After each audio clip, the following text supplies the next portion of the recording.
नमस्कार. हिंदुस्तान पोस्टमध्ये आपल्या सर्वांचं हार्दिक स्वागत आहे. मी चंद्रशेखर नेने, आंतरराष्ट्रीय घडामोडींचा अभ्यासक. माझ्याबरोबर व्हिडिओग्राफर सतीश आहेत.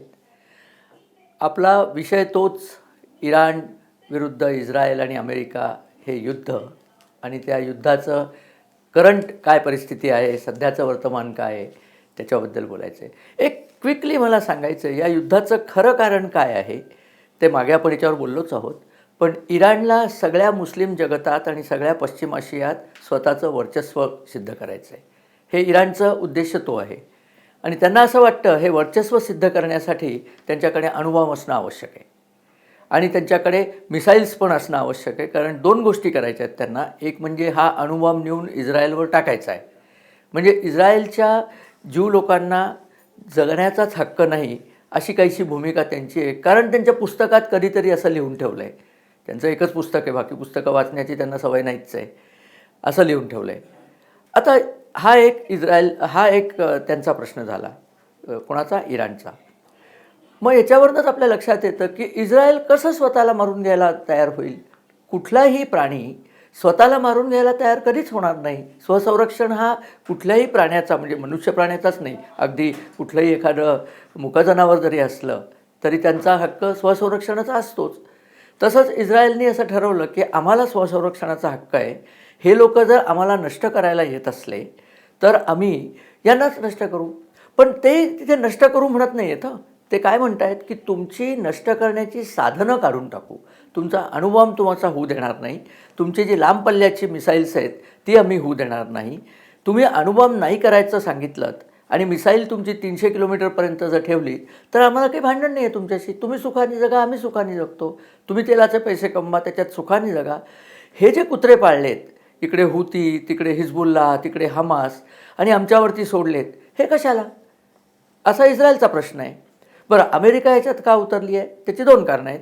एक म्हणजे यांच्या मिसाईलची रेंज 12,000 किलोमीटरपर्यंत होती. असा जेव्हा अमेरिकेला वास लागला तेव्हा त्यांच्या लक्षात आलं की हे फक्त इस्रायलशी भांडण नाही आहे. त्यांचा जो आधीचा धर्मगुरू, म्हणजे आत्ताचा मेला त्याच्या आधीचा धर्मगुरू आयातोल्ला रुहुल्ला खोमेनी यांनी सांगितलं होतं की इस्रायल हा छोटा सैतान आहे आणि अमेरिका हा मोठा सैतान आहे. म्हणजे अमेरिकेवर पण ते टाकणारच आहेत. तेव्हा त्यांना टाकू द्यायचं नाही, अमेरिकेने नक्की केलं. आणि इथे अमेरिका आणि इस्रायल या दोघांचे उद्देश समान झाले आणि म्हणून हे युद्ध सुरू झालं. आता हे युद्ध कधी थांबेल? आता गंमत ऐका. याच्यानंतरची पुढची गंमत तुम्हाला ऐकायला आवडेल. एक पाकिस्तान नावाचा एक विदूषक देश आहे. त्याला मी विदूषक देश असंच म्हणतो कारण त्यांच्याकडे शक्ती काहीही नाही आहे, पण सगळीकडे नाचण्याची हौस फार आहे. इतके नाचतात की त्यांचे मंत्री इशाकदार चालता चालता घसरून पडलेसुद्धा. पडल्याने त्यांना भरपूर लागलं, पण ते लागलं म्हणून ते काही थांबले नाहीत. ते तसेच चीनकडे गेले, कारण चीनने त्यांना हुकूम केला होता की काय तुमचं चाललं आहे, तुम्ही अमेरिकेच्या फार जवळ जात आहे, आमच्याकडनं पैसे घेऊन सिपेक बांधला आहे तुम्ही, ग्वादार बंदर आहे, कुठे ग्वादार बंदर, काय झालं तुमचं? ते गेले बिचारे. तिथे बोलवलं की त्यांना जायलाच लागतं. तसे ते गेले तिथे. आणि गमतीची गोष्ट म्हणजे याच्या अगोदर पाकिस्तानने काय सांगितलं की ते मध्यस्थ होणार आहेत. कशाचे मध्यस्थ? तर हे युद्ध थांबवण्याकरता मध्यस्थ ते होणार आहेत. आणि म्हणून त्यांनी एक कॉन्फरन्स घेतली. ते कॉन्फरन्स इस्लामाबादमध्ये घेतली आणि त्याच्यात कोणाला बोलवलं? Saudi Arabia. बरं, सौदी अरेबियावरती थोडेसे मिसाईल तरी पडत आहेत इराणचे, म्हणून सौदी अरेबिया आलं इथपर्यंत ठीक आहे. तुर्कस्तानचा संबंध काय आहे या सगळ्याशी? इजिप्तचा काय संबंध आहे या सगळ्याशी? तर असे सगळे त्यांनी गोळा केले आणि स्वतः पाकिस्तान, त्यांचा याच्यात खरं म्हणजे काही संबंध नाही आहे. असे संबंध नसलेले मध्यस्थ बोलवले आणि काहीतरी बडबड सुरू केली. त्याच्यावर इराणने अत्यंत कटू शब्दात त्यांना सांगितलं की तुमचा याच्यात काही संबंध नाही, गेट आउट ऑफ द वे.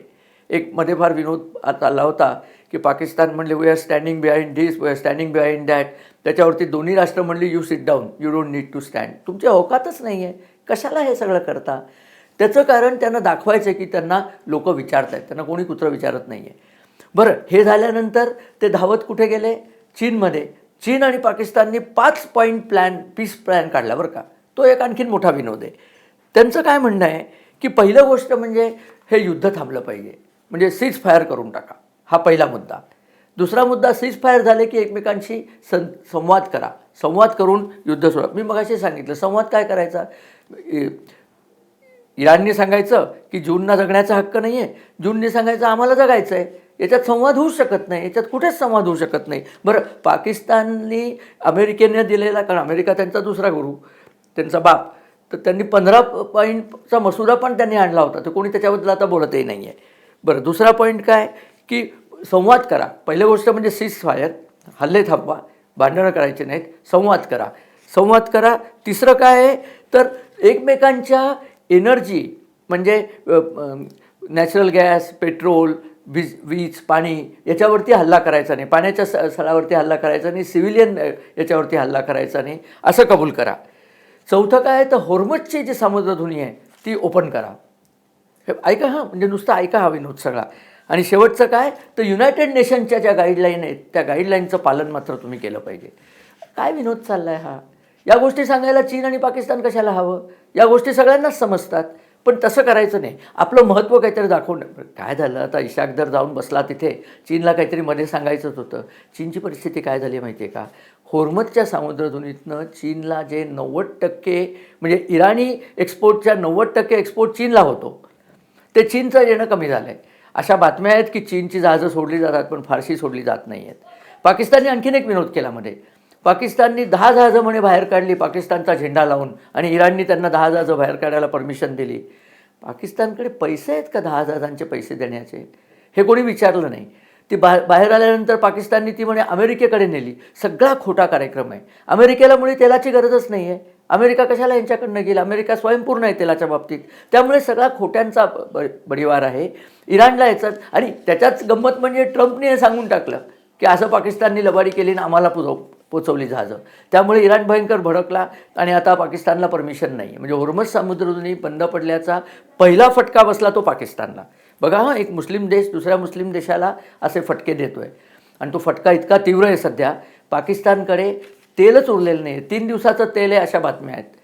आणि तेल घेणार तरी कसं? कारण पैसेही उरलेले नाहीत. म्हणजे तेल नाही, पैसे नाही. भारताने सिंधू वाटप करार बंद केल्यामुळे पाणी नाही, पाणी नसल्यामुळे अन्न नाही. नुसतं एकमेकांना मारायचं एवढंच चालतं आहे. तुमच्या लक्षात आलं का? आता पाकिस्तानमधनं इम्रान खानचा शब्दसुद्धा येत नाही बाहेर. कारण इम्रान खानला वाचवायला जे टँकर घेऊन जातात, टँकर म्हणजे कंटेनर घेऊन जातात, त्यांना पेट्रोलच नाही आहे. कंटेनर हलणार कशाच्या जोरावर? विसरले त्याला सगळे. त्याला कदाचित हा मुनीर याच्यात कैदेतच मारून टाकेल, जसं मुनीरनी बाजवाला दुबईमध्ये मारून टाकलं. हा बाजवा कोण? मुनीरच्या आधीचा जनरल कमरुद्दीन बाजवा, कमर जावेद बाजवा. या बाजवा म्हणे बाथरूममध्ये घसरला आणि तिथे तो मेला, अशा बातम्या आहेत. बेसिकली पाकिस्तान सैन्यामध्ये आता भयंकर असंतोष आहे, कारण मुनीर त्यांना मारायलाच निघाला आहे. त्यामुळे ते सैन्याधिकारी सगळे बाजवाकडे गेले आणि बाजवा म्हणला मी येतो आणि तुम्हाला सुधारतो. ही बातमी मुनीरला कळली. मुनीरने बाजवालाच संपवला. पण हे फार दिवस चालणार नाही आहे. आणि आता तर पाकिस्तानमध्ये सध्या मोठी सर्वात भीती ही आहे की नरेंद्र मोदी काहीतरी करतील आणि आपलं कांडात निघेल. आणि नरेंद्र मोदींनी हे करावंच, कारण पाकिस्तानकडे तेलच नाही आहे. विमान उडवायला सुद्धा फ्युएल नाही आहे, टँक न्यायला फ्युएल नाही आहे. आता एक त्यांना दणका जबरदस्त देणं आवश्यक आहे, कारण आता बातम्या अशा आहेत की POK घेण्याचे दिवस आलेले आहेत. POK घेण्याचे दिवस का आलेत ते मी तुम्हाला सांगतो. आपल्याला माहिती आहे LPGची टंचाई आहे, गॅस आपल्याकडे येत नाही, बऱ्याच गोष्टी आपण ऐकल्या असतील. बाय द वे, त्याच्याकरता सुद्धा नरेंद्र मोदींनी नुकतंच एक ॲग्रीमेंट केलं. अंगोला या देशाशी ॲग्रीमेंट केलं. आफ्रिकेच्या पश्चिम किनाऱ्यावरती अंगोला हा देश आहे, त्याच्याकडे आफ्रिकेतलं सर्वात जास्त गॅसचं भंडार आहे. त्यांच्याकडनं गेल्या वर्षी आपण जवळजवळ $900 लाख किमतीचा गॅस घेतलेला आहे. आता आपण तो आणखीन गॅस त्यांच्याकडनं घेणार आहोत. आणि अंगोलाकडनं का घेणार तर तो अमेरिकेकडनं घेताना गॅस याला जेवढा वेळ लागतो त्याच्यापेक्षा 10 दिवस लवकर येईल, कारण ते जवळ आहे आपल्यापेक्षा. तर हा गॅस असा आणायचा तर आणखीन गॅसचं भंडार कुठे आहे तर मध्य आशियामध्ये आहे. मध्य आशिया म्हणजे कझाकस्तान, ताजिकिस्तान, उझबेकिस्तान असे बरेच देश आहेत तिथे, किर्गिजिस्तान. तर तिथनं आणायकरता पाईपलाईन घालायची आहे. आता त्या पाईपलाईनचं एक तोंड श्रीनगरपर्यंत भारताने आणून ठेवलेलं आहे. दुसरं तोंड हे पलीकडे ताजिकिस्तान आणि अफगाणिस्तान तिथे आलेलं आहे. ते जॉईन करायला मध्ये POK राहिलं आहे. गिलगिट बाल्टिस्तानमधनं ते आपल्याकडे येऊ शकेल. फार थोडा 200-250 किलोमीटरचा फक्त पाईपलाईन लावायची आहे. त्याच्यानंतर अविरत गॅसचा पुरवठा आपल्याकडे होईल. पण त्याकरता गिलगिट बाल्टिस्तान हे भारताकडे आलं पाहिजे. आणि त्याचे आता पडघम वाजायला लागलेत अशी बातमी आहे. कारण नरेंद्र मोदींनी सगळ्या आर्मी चीफ्सची मिटिंग घेतली, अजित डोभालची मिटिंग घेतली, राजनाथ सिंग त्याच्या मिटिंगमध्ये होते. सगळेजणं दिल्लीमध्ये सिनियर लेवल मिटिंग करतात. यांनी मिटिंग केली की तिकडे शिटिंग सुरू पाकिस्तानमध्ये. कारण त्यांना भीती वाटायला लागते की परत भारत अंगावर झाला तर काय करायचं.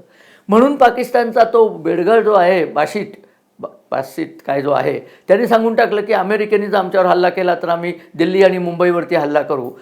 सांगून काय होतं, अरे तू दिल्ली मुंबईचं नाव तरी घेऊ शकतोस का. कदाचित नरेंद्र मोदीच याच्यामध्ये काहीतरी करतील आणि पाकिस्तानवरती येत्या काही दिवसात एक जबरदस्त हल्ला होईल अशी शक्यता आहे. आत्ता हल्ला करत नाही त्याचं कारण फार इंटरेस्टिंग आहे. कारण मुनीरनी पाकिस्तानच्या सगळ्या शिया लोकांना सांगितलं की तुम्ही इथनं इराणला निघून जा. पाकिस्तानमध्ये 20 ते 25% शिया आहेत. त्यामुळे आता शिया सुन्नी दंगे जर पाकिस्तानात सुरू झाले तर ते आपापसात कटून मरत असले तर भरून द्यावं त्यांना थोडंसं. नेपोलियनचं फार सुंदर वचन आहे की तुमचा शत्रू जर आत्महत्या करायला निघालेला असला तर त्याला अजिबात थांबवू नये, त्यांनी जाऊन आत्महत्या करून टाकावी, म्हणजे तुमचं काम सोपं होतं. तर ती गोष्ट चालू आहे. गॅसचं संकट आपण अशा तऱ्हेने वाढतोय, काही काळजी करायचं कारण नाही. तेलाचं शॉर्टेज आपल्याकडे नाहीच आहे, कारण आपण 41 देशांची तेलाची ॲग्रीमेंट केली आहे, त्यातले फक्त 8 देश खाडीतले आहेत. आणि शेवटचं मी तुम्हाला पुन्हा सांगतो, भारताला चांगले दिवस का येणार आहेत की हे युद्ध तर थांबेल. माझ्या अंदाजाने कालचा जो प्रचंड मोठा हल्ला इस्फहानवरती झाला आहे, त्यांनी बंकर बस्टर बॉम्ब इस्फहानच्या मिसाईल स्टोरेजवर टाकला आणि तिथे न भूतो न भविष्यातही असा संबंध कल्लोळ उसळलेला आहे. आणि आता हळूहळू इराणमधला अंधार वाढायला सुरुवात झाली आहे, कारण ट्रम्प यांनी सांगितलं आहे की बहुतेक ट्रम्प आता त्यांच्या वीज आणि एनर्जी आणि याच्यावरती हल्ले करायला सुरुवात करेल. त्यानंतर जनता शांत राहूच शकत नाही. आत्ताच बातम्या आहेत की इराणची जी IRGC आणि मिलिटरी आहेत ते मिलिटरीतले लोक पळून चाललेत, 90% मिलिटरीतले लोक पळून झालेत अशी पण एक बातमी आहे, पण त्याची खातरजमा मला करता आलेली नाही. एकूण तिथे लोकांचा असंतोष भयंकर वाढलेला आहे. इराण फार दिवस तग धरू शकेल असं वाटत नाही. आणि आज रात्री आपल्या वेळेला ट्रम्प त्यांच्या देशाला उद्देशून एक भाषण करणार आहेत. ते भाषण आपण सगळ्यांनी नोट केलं पाहिजे. उद्या सकाळपर्यंत त्याचा वृत्तांत येईल, त्यावरती आम्ही लवकरच एक व्हिडिओ करू आणि हे अगदी नक्की होणार आहे. एक बातमी तुम्ही पाहिली असेल की अमेरिकेमध्ये 90,000 जमाव ट्रम्पच्या विरुद्ध आला आहे.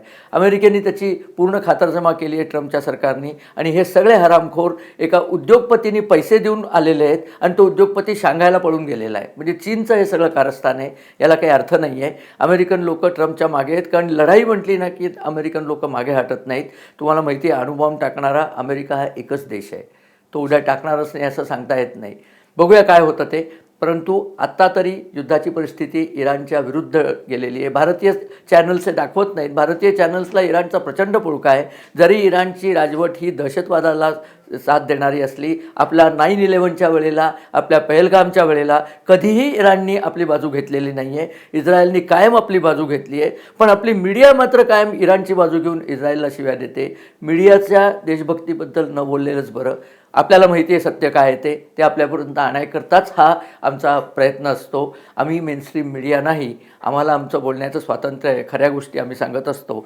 आपण आमच्या चॅनलवरती आमचे व्हिडिओज बघता आणि खूप व्यक्त होता, त्याच्याबद्दल आपण धन्यवाद.